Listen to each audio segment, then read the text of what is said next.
Bonjour et bienvenue dans cette vidéo. Dans cette vidéo, nous allons parler des instruments financiers, du marché d'échange et des devises. Alright? Sans plus tarder, nous allons commencer. Alors, le premier point, si nous enseigne, nous rappelle ce que c'est qu'un instrument financier. Un instrument financier est un produit financier qu'un trader achète ou vend. Bon, il faut se rappeler, il faut savoir que dans le marché financier, on n'utilise pas juste le mot produit pour faire référence à un produit. Dans le marché financier, au mot produit, on ajoute le mot financier. Donc, on a produit financier pour faire référence aux différents produits du marché financier, d'un marché financier. Donc, soit on dit produit financier, soit on dit instrument financier. Right? Voilà.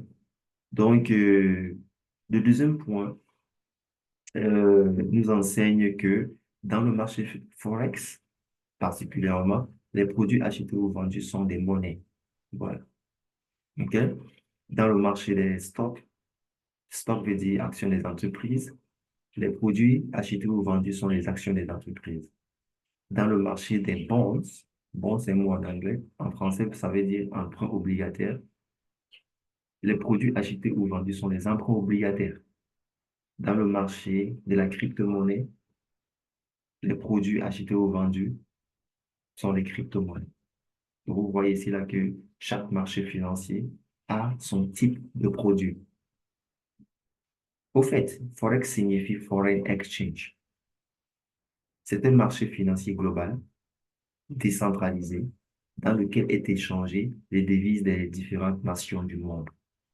Quand je dis échanger, je veux dire acheter ou vendu. Donc, c'est un marché global, c'est un marché décentralisé dans lequel est acheté, est vendu les devises des différentes nations du monde. Alors, pourquoi est-ce qu'on dit que le marché Forex est un marché décentralisé? Pour répondre à cette question, je vais venir dans le site Forex Factory. C'est un site que nous avions fait référence dans une de nos vidéos précédentes. Là, je suis sur la page d'accueil de forexfactory.com. Vous pouvez voir que c'est un site qui est énormément fréquenté actuellement. À l'heure où je suis en train d'enregistrer cette vidéo, il est 8h45 minutes.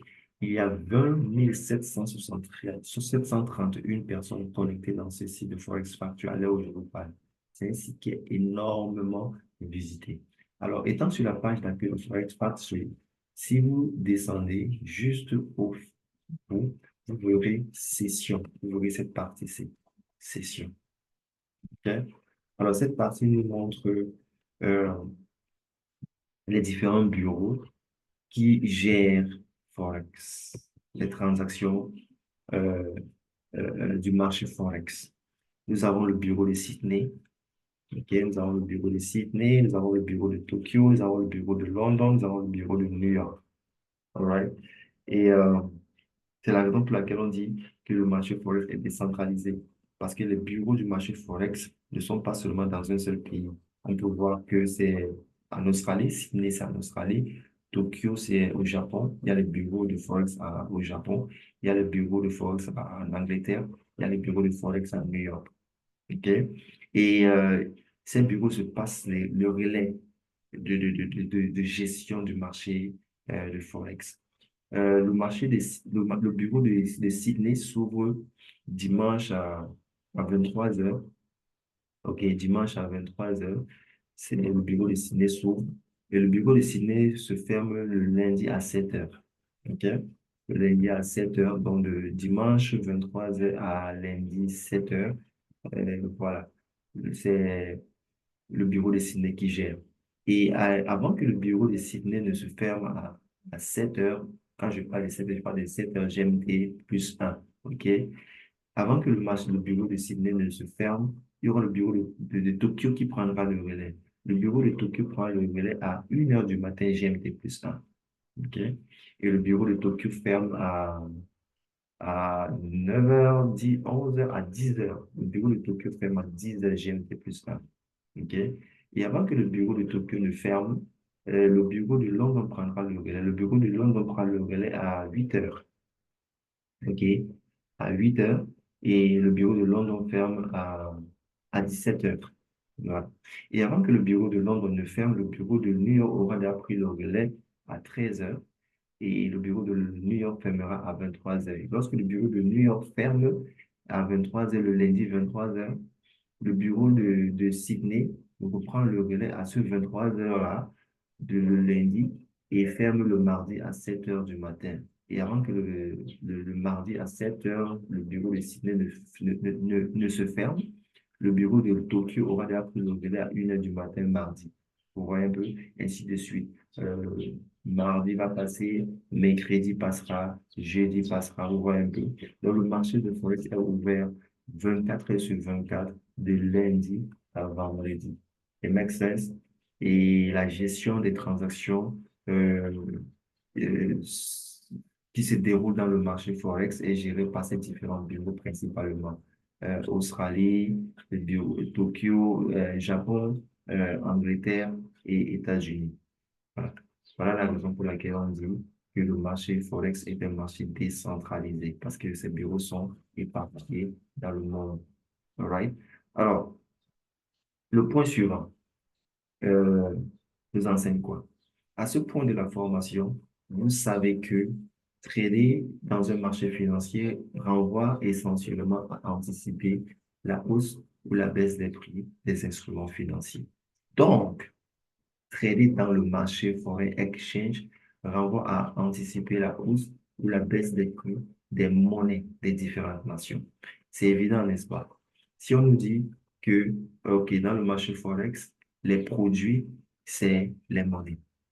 Donc, si vous décidez de trader dans le marché Forex, qu'est-ce que vous allez acheter et qu'est-ce que vous allez vendre? Les monnaies. C'est évident, n'est-ce pas?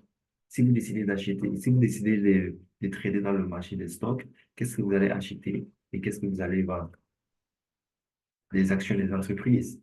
Si vous décidez euh, de trader dans le marché, d'investir dans le marché des bons, des emprunts obligataires, qu'est-ce que vous allez acheter ou bien vendre?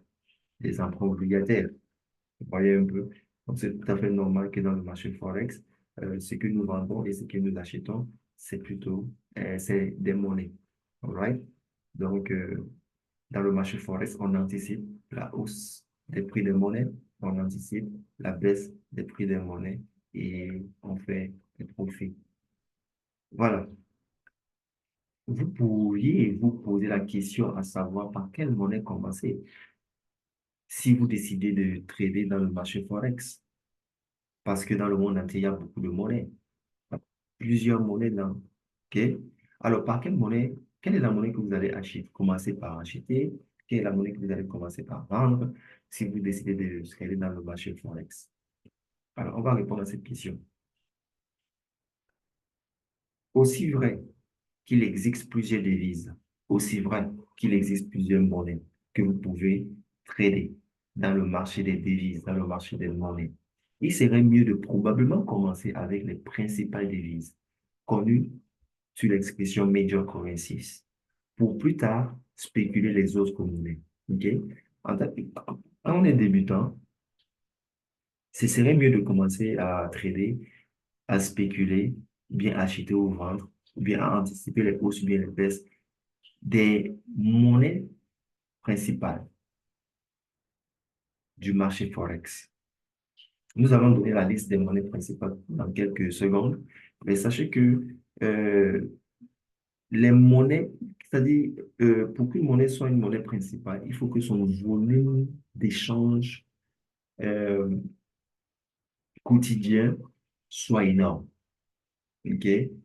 Soit vraiment, vraiment, vraiment, vraiment énorme ici. Donc, la liste des monnaies principales du marché Forex euh, contient les monnaies suivantes. Je vais zoomer pour qu'on voit un peu ces monnaies. Voilà. Nous avons le Canadian dollar. Le Canadian dollar, le dollar canadien, c'est une monnaie qui fait partie des monnaies principales du marché du Forex parce que ça a un volume d'échange quotidien très énorme. Des entreprises, des gouvernements, des particuliers achètent et vendent cette monnaie énormément quotidiennement. OK? En abrégé, c'est CAD. Ok, si vous suivez les chaînes YouTube, si vous suivez les traders, vous allez les entendre parler des CAD. CAD. Moi, j'ai l'habitude de dire CAD. Ok, CAD. Donc là, quand on parle de CAD, quand on parle de CAD, on fait référence au dollar canadien. Il y a le GBP. Ok, là, c'est le pound, la monnaie anglaise. Donc, ça fait partie des principales monnaies. Euh, voilà. Donc, vous allez entendre des traders faire référence à cette monnaie en disant pound, en disant cable, en disant GBP. Donc, il faudra vous habituer à ces appellations-là pour savoir de quelle monnaie est-ce qu'ils font référence, de quelle monnaie est-ce que les traders font référence chaque fois qu'ils parlent. Il y a l'euro, ok, qui fait partie des monnaies principales. Il y a le USD, le dollar américain. Il y a le CHF, ok, c'est le Swiss franc. C'est le franc suisse, ok. Donc, si vous suivez les traders, vous allez les entendre parler des CHF, CHF, c'est-à-dire CHF, CHF. Ok, ils font référence au franc suisse, à la monnaie de la Suisse. Il y a le AUD. Ok, moi, j'ai l'habitude de dire AUD. D'autres traders disent AUD. Il s'agit de dollars australiens. OK? Il y a le NZD. J'ai l'habitude de dire NZD. Ok. D'autres traders, c'est le dollar New Zealand. Ok, c'est le dollar New Zealand. Ça fait partie des monnaies principales. Il y a le Japanese yen. Plusieurs traders disent Japanese yen, Japanese yen. Moi, j'ai l'habitude de dire JPY, JPY, JPY, et JPY en anglais, et Japanese yen. Donc, voilà les monnaies principales qui ont un volume d'échange quotidien très élevé. Alright? Donc, nous avons euh, nous avons le CAD, qui est CAD, nous avons le pound, et GBP, nous avons l'euro, nous avons le USD, ok, nous avons le CHF, Swiss franc, la monnaie de la Suisse, nous avons le AUD, ok, dollar australien, nous avons le JPY, le Japanese yen, nous avons le NZD, et le dollar New Zealand. Donc, il faudra vous habituer, s'il vous plaît, à ces appellations si le marché Forex vous intéresse. Alors, je vais zoomer ce tableau pour qu'on voit également d'autres les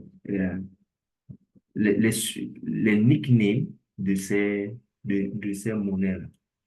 Euh, le nickname de l'USD, c'est BOK. OK, donc ne soyez pas surpris que certains traders disent plutôt BOK pour faire référence à USD. OK, ce sont les nicknames, ce sont les pseudos. OK, Fiber pour faire référence à Euro. Yen, ne change pas, c'est JPY, c'est Yen, c'est la monnaie japonaise. OK, Cable pour faire référence au Pound. OK, la livre sterling, GBP. Suissi pour faire référence au franc suisse. OK, CHF. Donc, certains traders vont dire CHF, d'autres traders vont dire Suissi, d'autres traders, certains vont dire Luni pour faire référence à CAD, CAD, OK, dollar canadien. Donc, il faudra vous habituer à ces appellations si vous voulez faire carrière dans le trading du marché Forex. Luni pour faire référence à CAD, aussi pour faire référence à AUD, euh, Kiwi pour faire référence à NZD. Alright? Donc, si vous suivez un trader et il utilise les mots Kiwi, aussi, Luni, Swissy, Cable, Fiber, faudra pas faudra pas être perdu, n'est-ce pas? Voilà.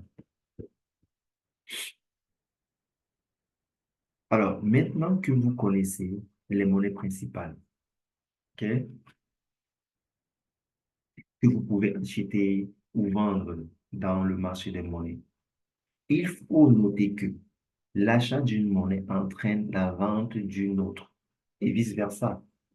La vente d'une monnaie entraîne l'achat d'une autre. Il faut noter cela. L'achat d'une monnaie entraîne la vente d'une autre, ou bien la vente d'une monnaie entraîne l'achat d'une autre.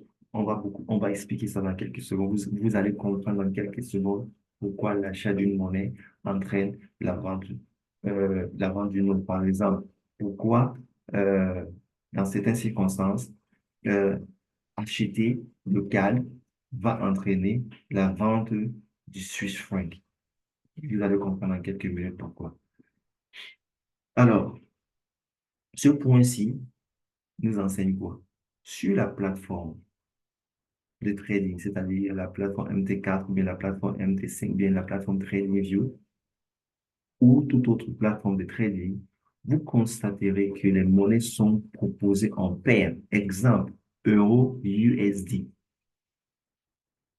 Exemple, euro USD. Ici, je vais zoomer les différents instruments financiers que, euh, du marché Forex que mon broker met à ma disposition sur sa plateforme de trading que j'ai téléchargée. Vous voyez ici, on a AUD, CAD. Ici, nous avons CHF, JPY. Ici, nous avons le Cable, AUD. OK?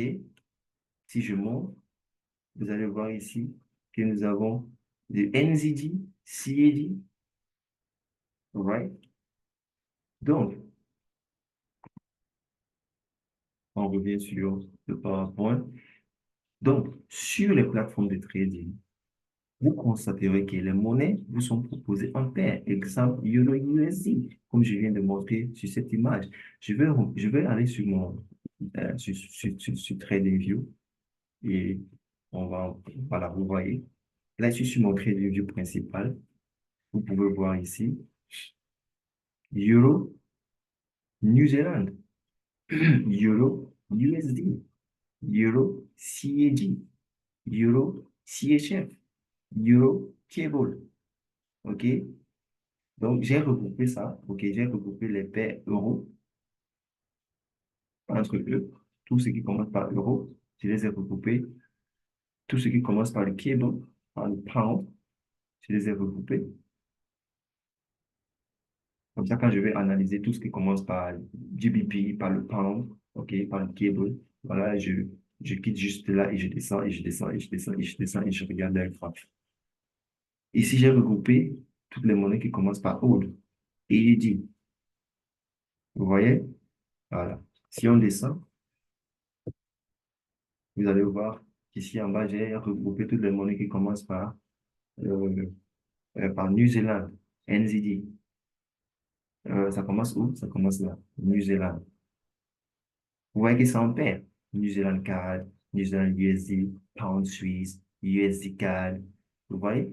Les monnaies sont proposées en paire, quelle que soit la plateforme de trading sur laquelle vous serez. Là, je suis sur TradingView. Yeah? OK? Et l'image que j'ai zoomée ici tout à l'heure, c'est une image que j'ai prise sur MT4.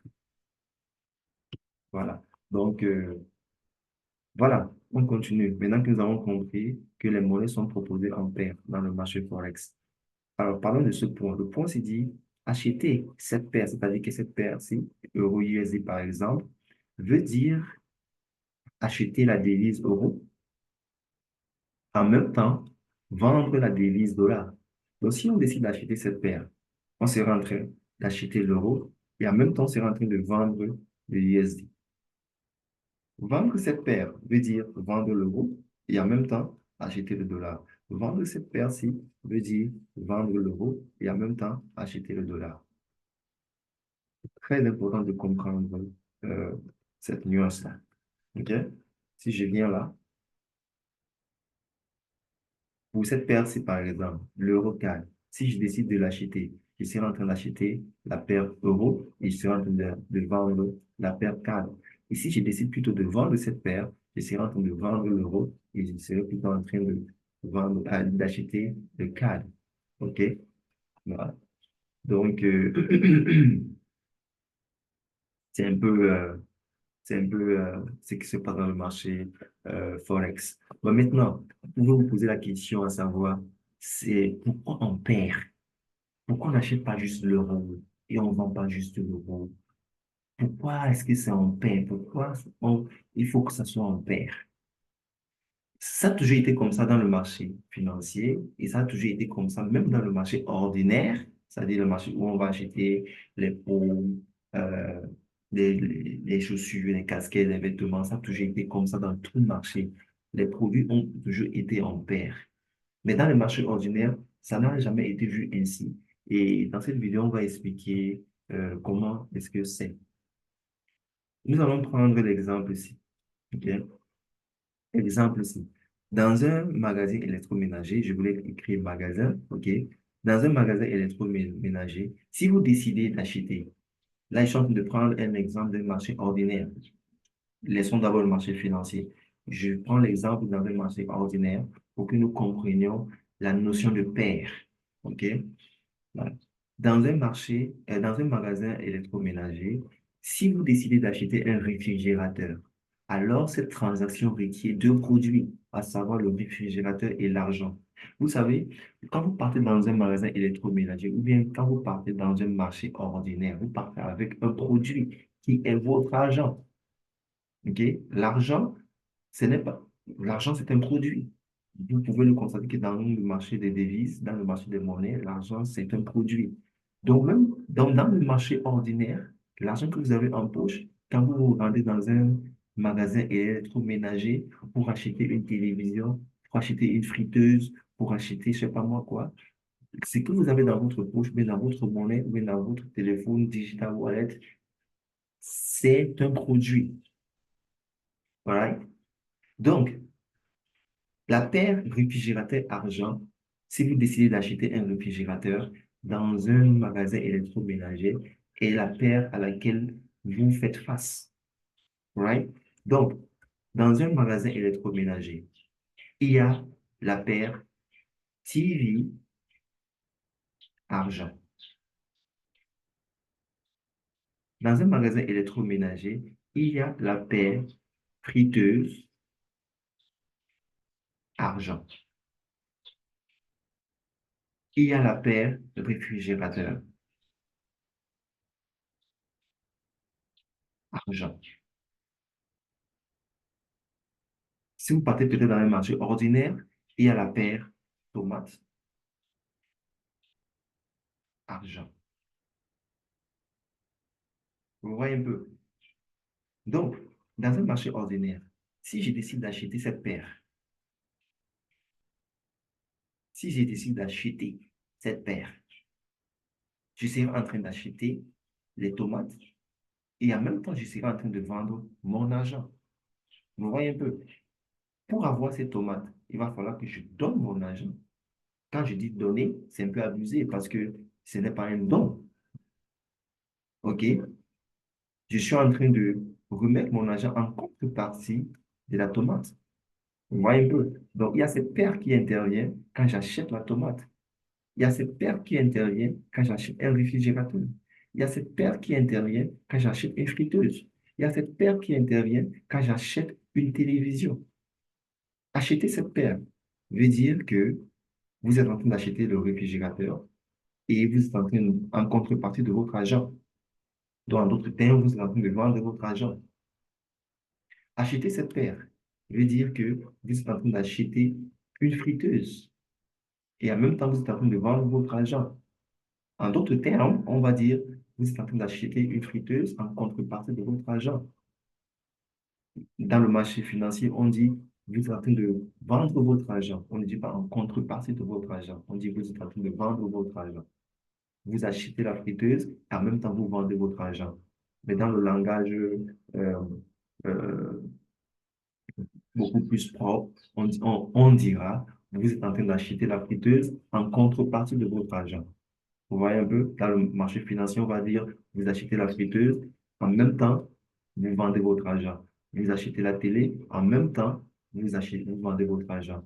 Dans d'autres termes, vous achetez la télévision en contrepartie de votre argent. Vous achetez la tomate en contrepartie de votre argent. Vous achetez la tomate en vendant votre argent. Vous achetez la friteuse en vendant votre argent. J'espère que cette notion de paire, elle est claire. Elle intervient dans tous les marchés. Alright? Donc, si je reviens ici, acheter cette paire euro-USD veut dire que vous êtes en train d'acheter l'euro en contrepartie des USD. Si vous vendez cette paire, ça veut dire que vous êtes en train de vendre l'euro en contrepartie des USD. Ça fait sens maintenant? Voilà. Donc, nous allons continuer. L'exemple de la paire réfrigérateur argent, TV argent, tomate argent, friteuse argent, OK? Ces exemples-là étaient pour expliquer la notion de paire des instruments financiers du marché d'échange des devises, OK? Donc, voilà. Dans le marché Forex, il y a plusieurs paires de devises que vous pouvez acheter ou vendre. Moi, personnellement, j'analyse chaque jour plus de 25 paires. OK? Si je viens dans le marché, si je viens dans mon trading, vous pouvez le voir ici, là. Voilà toutes les paires que j'analyse. OK? Il y a l'euro New Zealand, l'euro USD, l'euro COD, l'euro CAD. Il y a le pound New Zealand, le pound NZD. Il y a le pound JPY, COD USD, COD CHG, New Zealand CHF. Right? Si vous descendez, en plus des monnaies, il y a aussi le XAU USD. Le XAU, en fait, c'est l'or. OK? Cette paire, c'est XAU. Ça ne fait, ce n'est pas un produit Forex, c'est un produit, c'est le métal. OK? XAU fait référence à l'or, métal. OK? Il y a le marché financier des métaux précieux, right? Comme l'or et le silver. Le silver, je ne sais pas comment est-ce qu'on appelle silver en français. Voilà. Donc ici, j'ai combien de paires que j'analyse. Si je clique ici, je vais peut-être à Open List. OK, Open List, vous allez voir que j'ai 29 paires que j'analyse. Si j'enlève l'or, il va rester 28 paires. Donc, il y a 28 paires de Forex que j'analyse quotidiennement. Voilà. Alors, on va continuer. Alors, la monnaie à gauche est la monnaie de base et celle de droite est la monnaie cotée. Donc, par exemple, le GBP, CHF. Alors, ce point-ci est en train de nous enseigner que la monnaie qui est à gauche est connue comme la monnaie de base et la monnaie qui est à droite est connue comme la monnaie cotée. OK? Donc, voilà. Voilà la monnaie cotée, voilà la monnaie de base. Alors, suivant. Euh, ce point-ci nous enseigne quoi? Toutes les opérations d'achat et de vente d'une paire sont imprimées sur le graphe. Bon, déjà, qu'est-ce qu'on appelle le graphe? Quand on ouvre notre plateforme de trading, que voilà, je vais aller sur la partie graphe, je vais cliquer ici, Super Chart, ça s'ouvre, patience, voilà. Je vais ouvrir, je vais cliquer ici pour ouvrir une paire. Je vais ouvrir DBP, CHF, et je vais choisir le broker forex.com pour montrer le graphe de cet instrument financier. Voilà. Alors,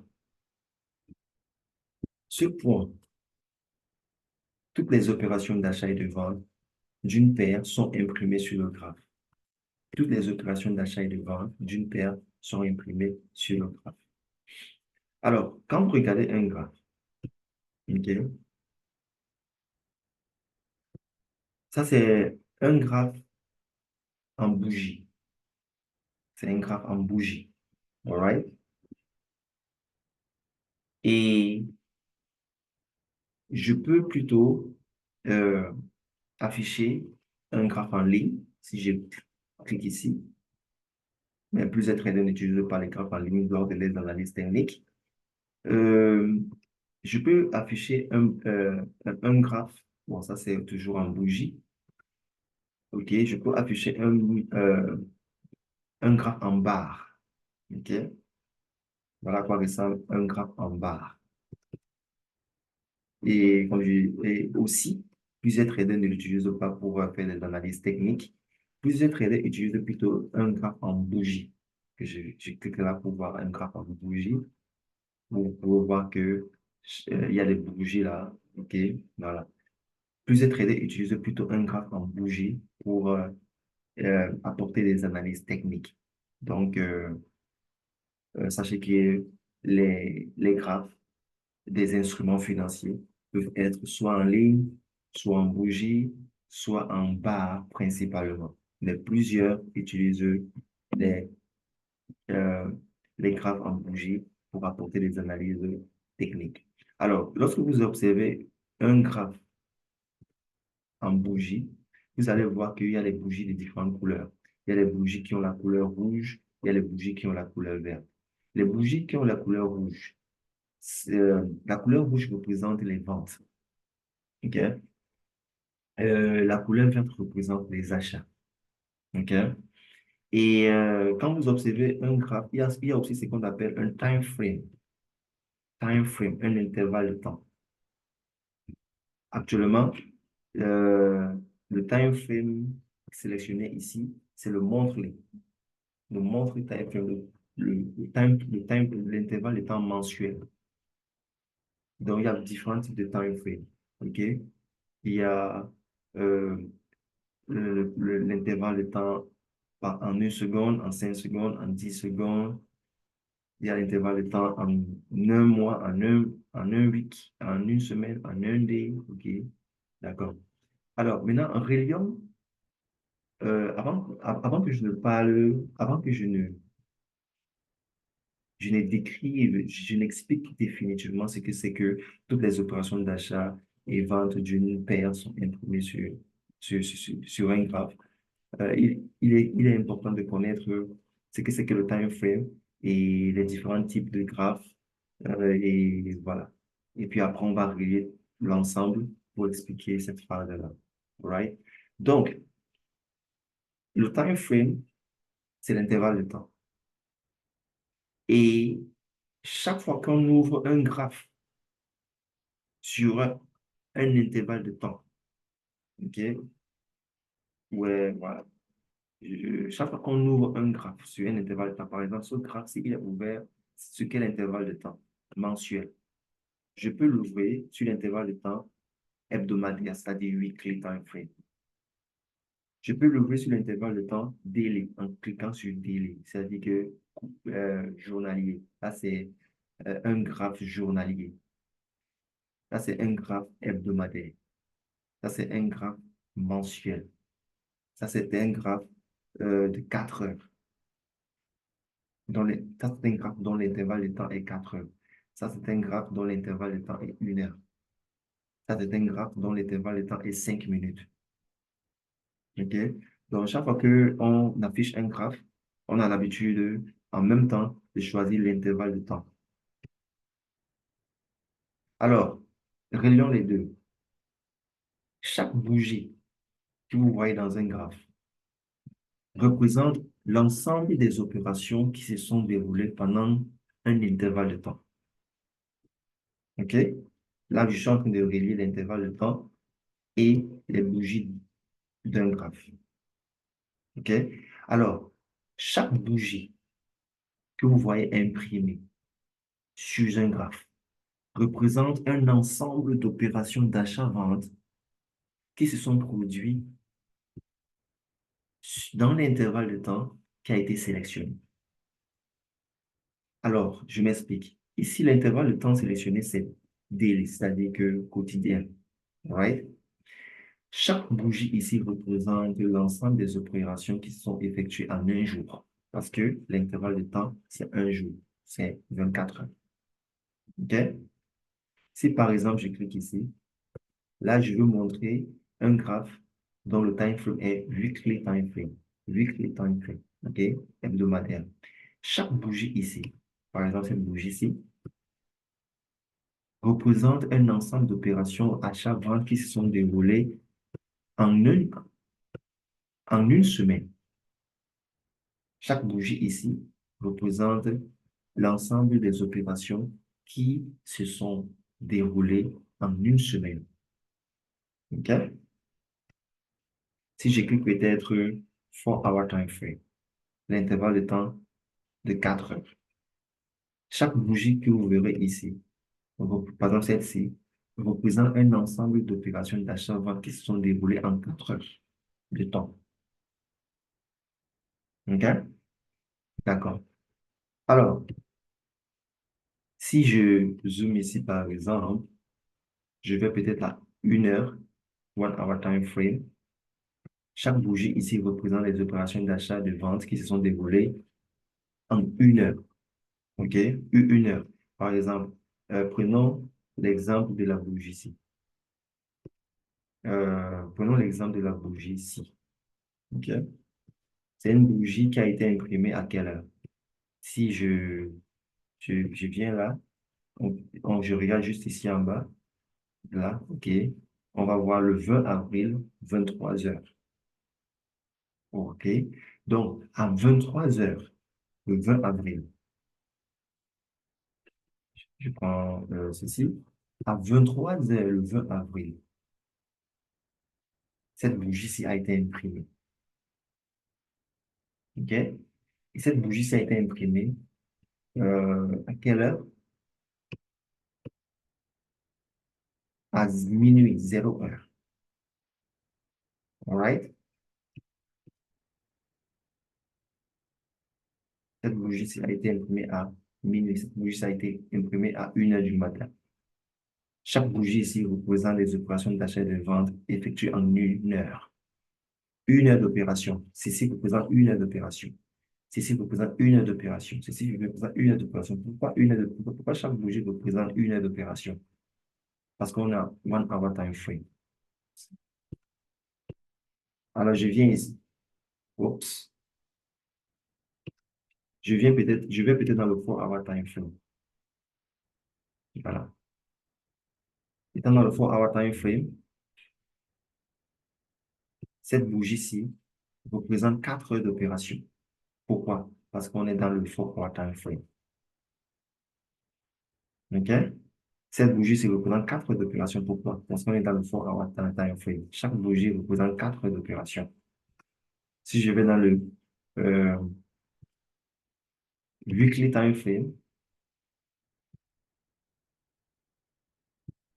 chaque bougie ici, cette bougie-ci, par exemple, représente une semaine d'opération. Pourquoi? Parce qu'on est dans le weekly time frame. OK? D'accord? C'est très important de relier chaque bougie au time frame. All right? Voilà.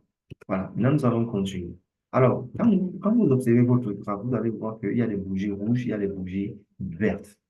Les bougies rouges représentent, veut dire qu'il y a beaucoup plus, il y a eu beaucoup plus de ventes. Et les bougies vertes veut dire qu'il y a eu beaucoup plus d'achats. OK? Alors, si on veut relier tout ça avec le time frame, on va dire quoi? Que on est dans le weekly time frame ici.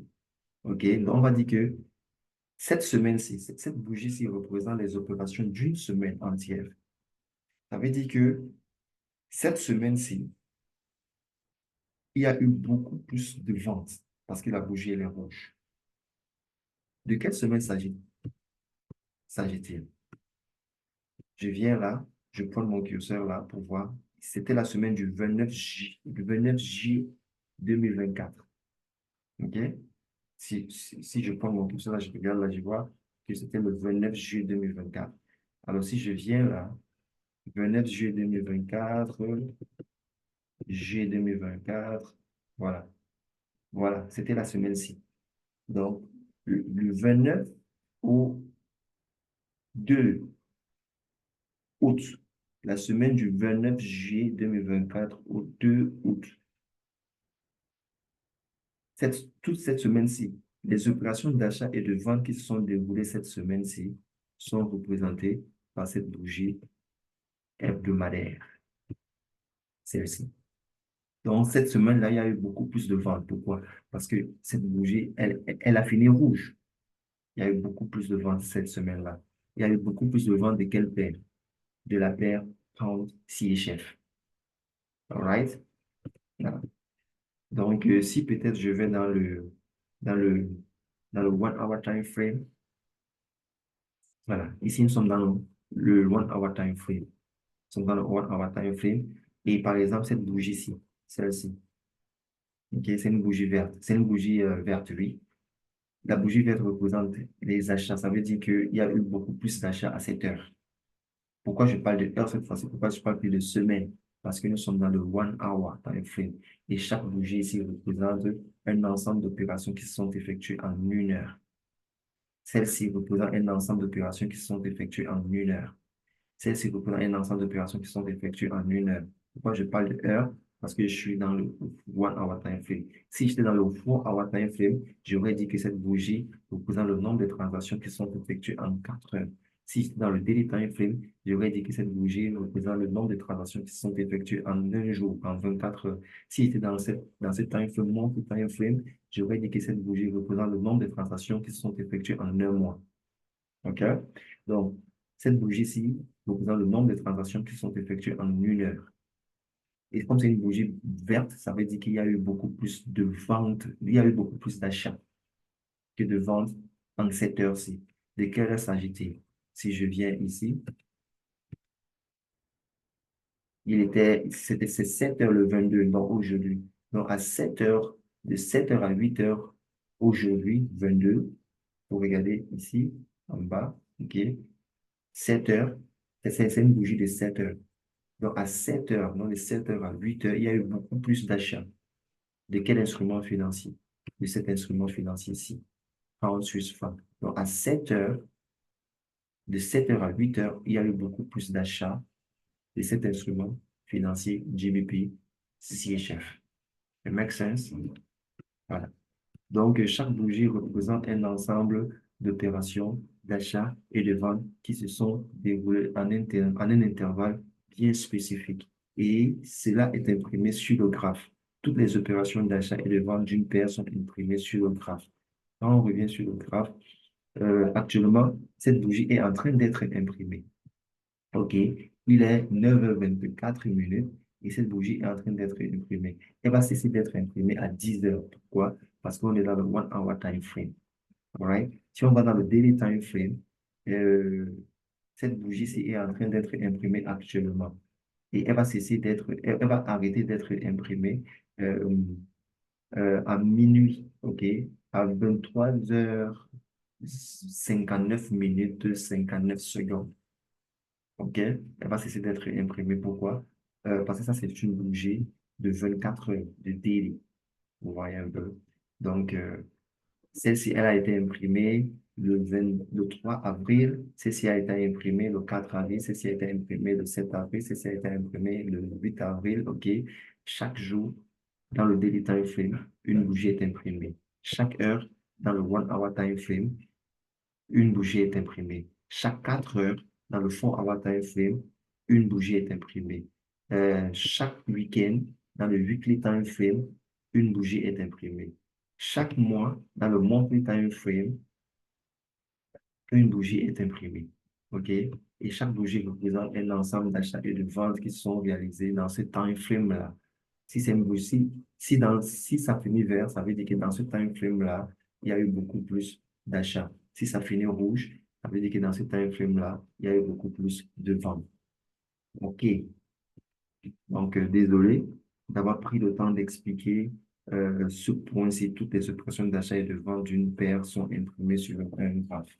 Je pense que c'était nécessaire de comprendre de comprendre cette notion de time frame et cette notion de bougie. Et voilà. Alors, nous avançons. Sur chaque plateforme de trading, le broker vous propose pour chaque paire un instrument financier. Pour chaque paire, le broker vous propose un prix d'achat de la paire et un prix de vente de la paire. OK?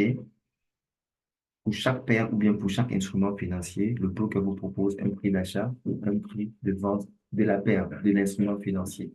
Alors, voyons un peu cela. Euh, Ici, j'ai quelle paire? J'ai le pound CHF.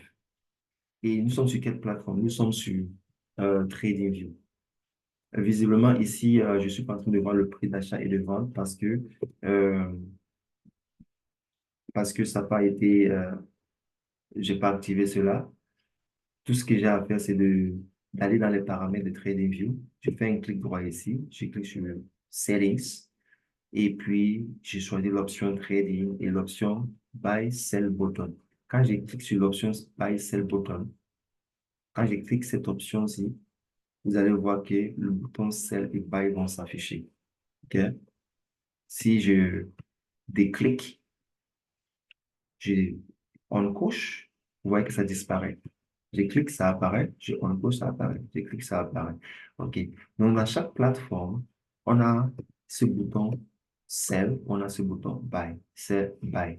Alors, c'est le bouton Buy, on peut voir un prix. Le bouton Sell, on peut voir un prix au-dessus. Le bouton Buy, on peut voir un prix au-dessus. C'est le prix. Si je veux acheter, vendre cette paire, si veux vendre cet instrument financier, alors je vais cliquer sur Sell.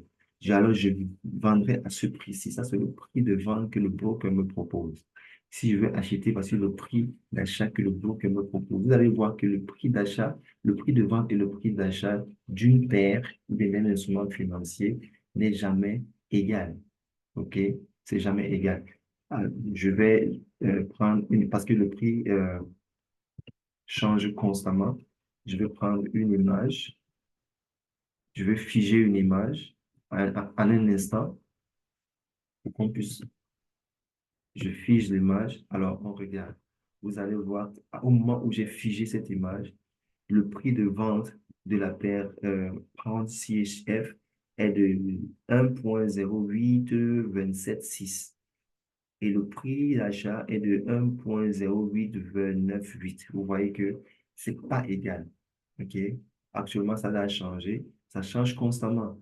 OK? C'est maintenant à 27, 28,80. Par contre, ici, c'était à 27,6. Vous voyez, ça change chaque seconde. Chaque seconde, les prix changent dans le marché financier. C'est pour cette raison que c'est important de suivre l'évolution des prix des différents instruments financiers qui nous intéressent. OK? Donc, voilà, c'était de ça que le point là était en train de. C'est de ça que ce point se parle. Sur chaque plateforme de trading, le broker vous propose pour chaque paire ou chaque instrument financier de Forex un prix d'achat de la paire et un prix de vente de la paire. Et vous avez constaté que le prix d'achat et le prix de vente n'est pas, ne sont pas égaux. OK? Alors, la différence entre le prix d'achat et vente d'une paire est spread. Alors, ici, on, on, on vient avec une nouvelle notion. OK? On vient avec la notion de spread. Spread. Voilà. Voilà une nouvelle notion. Alors, le spread, c'est quoi? On a dit que c'est la différence entre le prix d'achat et le prix de vente. La différence entre le prix d'achat et le prix de vente d'une paire, c'est ce qu'on appelle le spread. OK? Donc, si on prend le prix d'achat moins le prix de vente, on a ce qu'on appelle le spread. Et que représente ce prix? Ça représente le salaire du broker. OK? C'est essentiellement ce que le broker empoche comme salaire pour avoir mis à votre disposition un instrument financier. OK? Voilà. Je vais zoomer euh, cette image ici. Ça, c'est une image que j'ai prise dans mon MT4. Et ça représente, ça liste ici les différents produits financiers que mon broker met à ma disposition. OK? Vous pouvez voir le ask price, qui veut dire prix d'achat, le bid price, qui veut dire prix de vente. Vous voyez qu'il y a une différence, par exemple, pour cet instrument financier, Old CAD. Vous allez voir que le prix de vente, c'est au moment où j'ai pris euh, cette image, était de 86 980. Le prix d'achat est 87 007. Donc, la différence entre les deux, c'est le spread du broker. Si je décide d'acheter cette paire, le broker allait me vendre ça, allait me vendre la paire à 0,87. Si je décidais de vendre cette paire, alors il allait me vendre la paire à 0,86. Et le broker, en me vendant cette paire, ou bien en me permettant d'acheter, en me permettant de vendre cette paire, ou bien en me permettant d'acheter cette paire, il aurait empoché le spread comme salaire pour m'avoir donné l'opportunité d'acheter ou bien de vendre cette paire. Ok. Il faut bien qu'il soit payé, il faut bien qu'il paye ses factures. OK? Donc, ces plateformes, ces applications sont dans des serveurs. et ces serveurs doivent être maintenus. Et le broker aussi, c'est un être humain, c'est une entreprise qui a des employés, des êtres humains, il faut bien qu'ils soient payés. Donc, c'est tout à fait normal qu'ils se prennent un salaire. Leur salaire, c'est le split. OK? Quand on ouvre un compte de trading, c'est gratuit. Quand on fait le dépôt de notre fonds de trading dans un compte de trading, c'est gratuit. Quand on achète ou bien on vend un instrument financier, là, le broker prend le split comme salaire pour nous avoir donné cette possibilité d'acheter ou bien de vendre un instrument financier dans le but de nous faire des profits. OK? Voilà. Donc, cela étant dit, on va continuer. Alors, hum, on va parler de ce point-ci. Et ce point-ci nous amène une nouvelle notion, la notion de PIP. La notion de PIP. Nous venons de terminer avec la notion de spread. Tout à l'heure, on a parlé de la notion de time frame, intervalle de temps. Dans le chart, on a parlé des différents types de charts. OK, quand tu es sur le chart, on a dit qu'il y a le chart en ligne, il y a le chart en bougie, il y a le chart en barre. Ce sont les différents types de graphes. OK, quand je parle de chart, je parle de graphe. OK, donc bien ici, il y a le chart en ligne, il y a le chart en bougie, il y a le chart en barre. Ce sont les différents types de graphes. OK? Et on a parlé des différents types de graphes et on a aussi parlé des time frame, de la notion de time frame. OK? Voilà. Et on a parlé de la notion des bougies rouges, des bougies vertes, des bougies rouges qui veut dire qu'il y a beaucoup plus de transactions de vente, des bougies vertes qui veut dire qu'il y a eu beaucoup plus de transactions d'achat. Alors, maintenant, nous allons parler de la notion de pipe. OK? Trop de notions dans cette vidéo. OK, tenez bon. Euh, nous y sommes presque. Alors, PIP veut dire percentage in point. OK? Pourcentage en points. En ce qui concerne en langue française, pourcentage en points. En anglais, percentage in point. Alors, un PIP est la variation de prix d'un niveau à un autre niveau. C'est la variation de prix d'un niveau à un autre niveau. Exemple numéro un. Si la paire GBP CHF vaut 1,14146 à cet instant et que des minutes plus tard, sa valeur augmente à 1,14300, alors il y a eu une variation de 14300 moins 14,14, et ce qui nous donne 54 pips. Donc le prix est quitté, le prix a varié de ce montant à ce montant. Variation de taux d'échange, variation de prix. D'un prix à un autre, d'un niveau à un autre, de ce niveau à ce niveau. Quand on fait la soustraction, ça nous donne un nombre que nous appelons PIP. OK? Ici, il y a eu une variation à la hausse. All right? Donc, c'est quitté de 14,6. Le prix est quitté de 14,6 et a augmenté à 1,14300. Il y a eu une hausse. OK? Donc, c'est une variation à la hausse. Et il y a eu une variation de 54 pips. L'exemple 2 parle d'une variation à la baisse, parce que le prix peut monter comme ça peut descendre. OK? Si le CHF est à 14,6 et des minutes plus tard, sa valeur diminue à 14,00, ça veut dire que ça quitte de 14,6 et ça descend à 1,14000. Alors, on a eu là une variation à la baisse. Donc, 14,6 moins 14,00 nous donne 146 pips. OK? Le prix est descendu de 146 pips. Ici, dans cet exemple, le prix est monté de 154 pips. Ici, le prix est descendu de 146 pips. Donc, il faut que vous vous habituez à ce vocabulaire de pips. Parce que dans notre monde de Forex trading, on va dire, OK, le prix a augmenté de combien de pips? De 10 pips. Le prix a baissé de combien de pips? De tel nombre de pips. Vous voyez un peu? C'est un peu comme ça qu'on s'exprime. OK? C'est un peu comme ça qu'on s'exprime. Et, euh, et voilà quoi. Et prenez un exemple un peu dans le graphe. Allons dans le graphe. Voilà, nous sommes ici. Allons dans le graphe de One Hour Time Frame. Voilà. Donc, allons dans le graphe de 5 minutes. OK? 5 minutes. Là où chaque bougie représente les opérations qui se sont passées en 5 minutes. OK? Euh, ça ne bouge pas trop là. OK? Il n'y a pas trop, il n'y a pas trop de volume.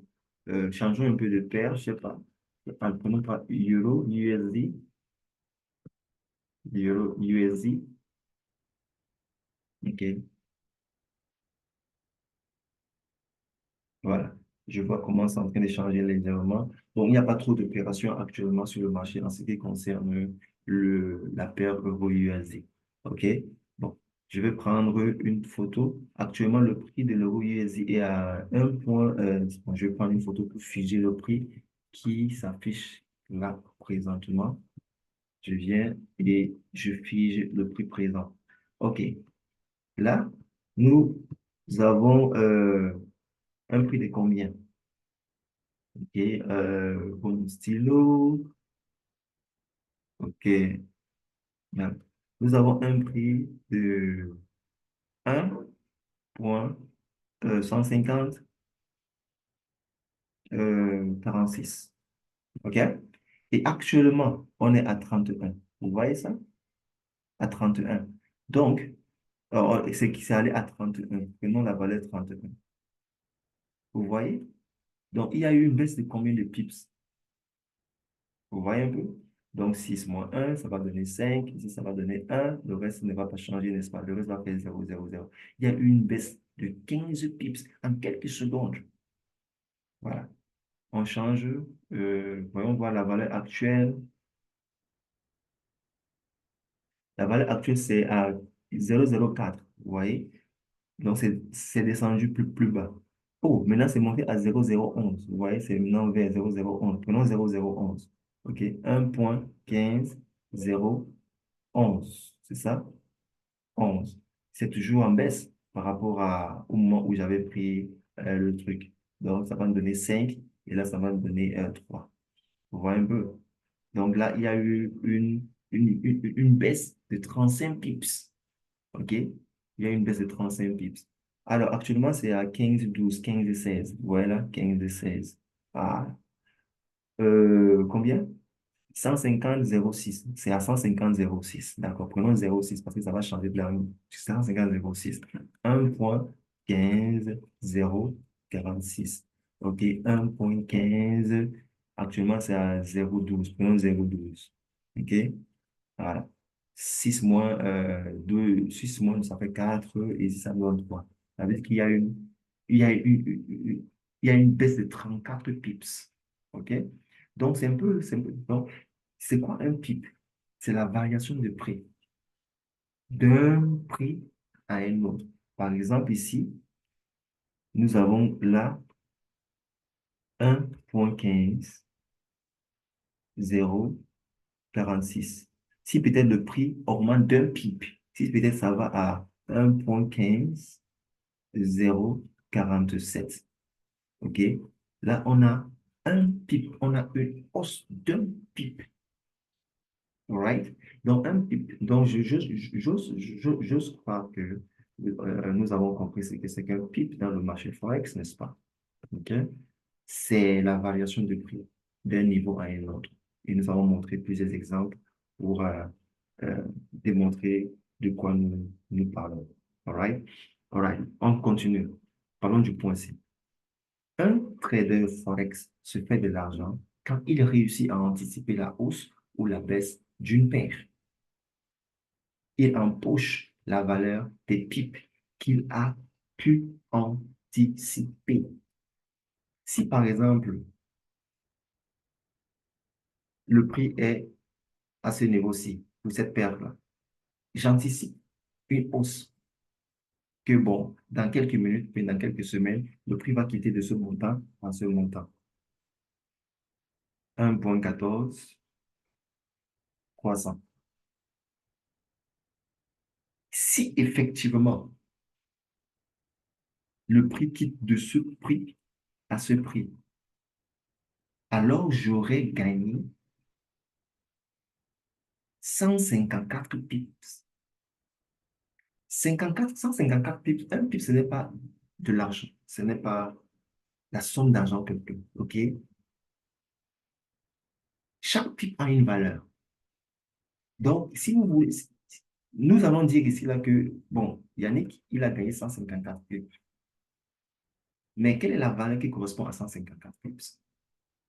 Nous allons apprendre à calculer la valeur d'un pip dans les vidéos qui viennent.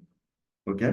C'est très important de connaître la valeur d'un pip avant de vous engager à acheter un produit ou à vendre un produit. Parce que quand vous faites des analyses techniques, vous pouvez, dans vos analyses techniques, vous pouvez voir que le prix va augmenter ou bien va baisser d'un prix X à un prix Y. Et par conséquent, ça va vous permettre de connaître le nombre de pips que vous allez gagner d'avance ou bien le nombre de pips que vous allez gagner. euh, bien, ça va vous permettre de savoir le nombre de pips que vous allez gagner d'avance. Voilà. Connaissant le nombre de pips que vous allez gagner d'avance, ce serait bien de connaître aussi ah, combien vaut ce nombre de pips en termes d'argent. OK? Donc, dans les vidéos prochaines, on parlera de combien, de comment est-ce qu'on calcule la valeur d'un pip. Comme ça vous permettra de savoir que, bon, d'accord, si je gagne 100 pips en achetant un instrument financier X ou bien Y, cela voudra dire que je ferai tel montant d'argent. All right? Voilà.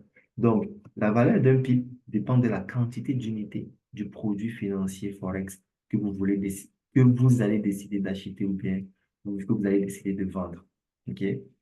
Comme je disais dans la vidéo prochaine, dans les vidéos qui viennent, nous allons voir comment calculer la valeur d'un PIB. Mais déjà cette phrase-ci, mais déjà cette phrase-ci nous donne un clou. OK? Ça nous aide à comprendre que la quantité d'unités du produit financier acheté ou vendu qui nous a donné ce nombre de pips. C'est cette quantité achetée ou vendue qui va définir le prix d'un pip. OK? Donc, il faut que vous sachiez que deux traders peuvent gagner le même nombre de pips, mais des sommes d'argent différentes. Exemple, un trader peut gagner 50 pips et empoche 100 dollars comme argent. Et un autre gagne le même nombre de pips du même instrument financier à la même période et empoche plutôt 80 000 dollars. OK? C'est-à-dire, vous et moi pouvons trader le même instrument financier en Forex, acheter à la même période, dont nous pouvons profiter de la même opportunité, mais vous finissez avec 80 000 dollars comme cash de gain, de profit. Mais moi, plutôt, je finis avec 100 dollars de gain. Mais alors que nous avions gagné le même nombre de pips, comment ça s'est fait? C'est parce que la quantité d'unités nous différencie. Toi, ou bien vous, sorry, qui avez gagné 80 000 dollars en gagnant 50 pips, certainement vous avez acheté le nombre d'unités que vous avez acheté ou vendu est beaucoup plus énorme que le nombre d'unités que moi qui ai gagné 100 dollars, avec le même nombre de pips que vous avez acheté ou bien vendu. C'est logique. Donc, dans les vidéos prochaines, on va expliquer comment est-ce que la valeur d'un pip est calculée. Mais déjà, dans cette vidéo, sachez que euh, la valeur d'un pip est définie par la quantité d'unités achetées ou vendues. OK? Voilà. On avance. Alors, dans cette vidéo, il y a eu beaucoup de notions que nous avions eu OK, à parcourir. Donc, nous avons parlé des principales devises, OK? Et nous avons parlé du fait que dans le marché Forex, les devises sont présentées en paires. Et nous avons expliqué pourquoi est-ce que ces devises sont proposées en paires. Et nous avons parlé de la notion de spread. OK? Nous avons parlé de la notion de PIP. OK? Et nous avons parlé de la notion des différents charts. OK? Et nous avons parlé de la notion du time frame. Donc, je sais, la vidéo, elle est longue, mais ça en valait la peine de parler de toutes ces notions. Vous pouvez mettre pause de temps en temps pour revenir et réécouter, réécouter, réécouter. C'est ça l'avantage des vidéos, c'est que vous pouvez réécouter encore et encore et encore et encore et encore, mettre pause quand vous le souhaitez, écouter encore et encore et encore. Alors, c'est ici que nous terminons euh, cette partie des instruments financiers du marché d'échange des devises. Et je vous souhaite d'excellents moments. Je vous, et vous donne rendez-vous à la vidéo prochaine. Bye for now.